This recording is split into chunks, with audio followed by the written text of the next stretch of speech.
आपको पता है कि फॉर्मर सीएम गुलाम नबी आजाद की रैलियां जो है वो हर एक जगह इस वक्त जारी है। जहां चिनाब वैली में ओवरवेलमिंग रेस्पॉन्स था, वही कांग्रेस के दिग्गज नेता आज दिवसर का रुख कर रहे हैं। फॉर्मर मिनिस्टर किसी तारुफ के मोहताज नहीं, वकार रसूल मेरे साथ इस वक्त मौजूद है, बानिहाल की नुमाइंदगी करने वाले और कांग्रेस के अहम सतून।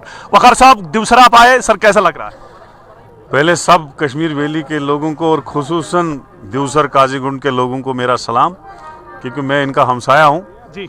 अब तो बहुत ही कम डिस्टेंस रहा है, टनल की वजह से बिल्कुल ही शॉर्ट है जी। तो यहाँ मैं अकेला आज अपने लीडर को यहाँ सुनने आया हूँ, उसका वेलकम करने आया हूँ।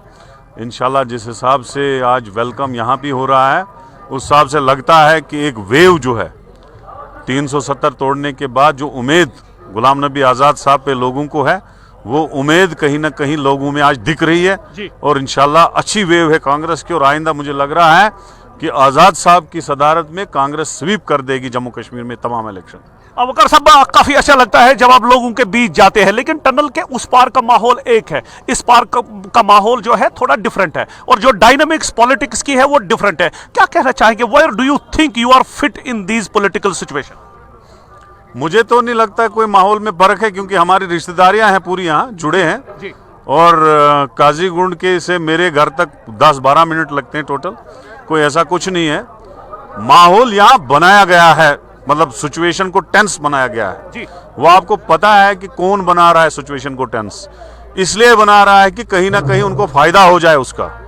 लेकिन जिस हिसाब से हमने अब ये अभियान छेड़ा है, गुलाम नबी आज़ाद साहब ने बनिहाल से शुरू किया, उसके बाद हम ठाठरी गए, वहाँ प्रोग्राम हुआ, उसके बाद कुटवा में एक बहुत बड़ी रैली हुई, उसके बाद ये चौथी है कल यहाँ पे कुकड़नाग में है जी। उसके बाद 3-4 रैलियां राजौरी पुंछ में है जी।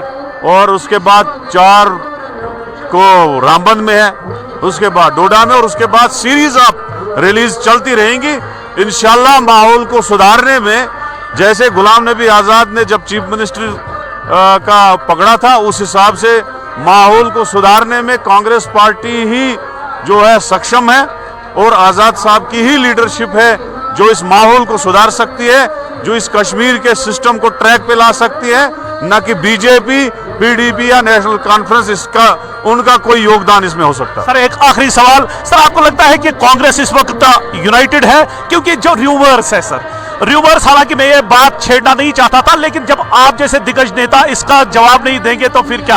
आपके सर बहुत सारे लीडर जो नाराज है, क्या सही में नाराजगी है? नाराजगी हमारा इंटरनल मामला है जी।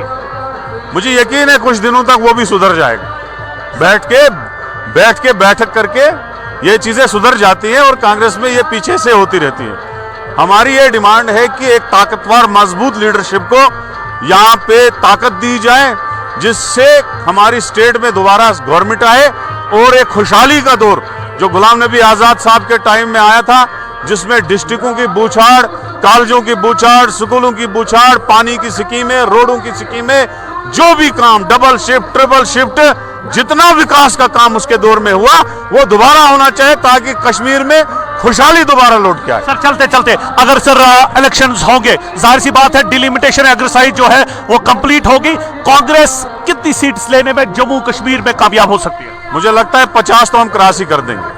वकार रसूल साहब थे, और काफी अच्छी बात है, और ये जो मसले हैं ये बिल्कुल हल हो सकते हैं। फिलहाल दिवसर से इजाजत, खुदा हाफिज।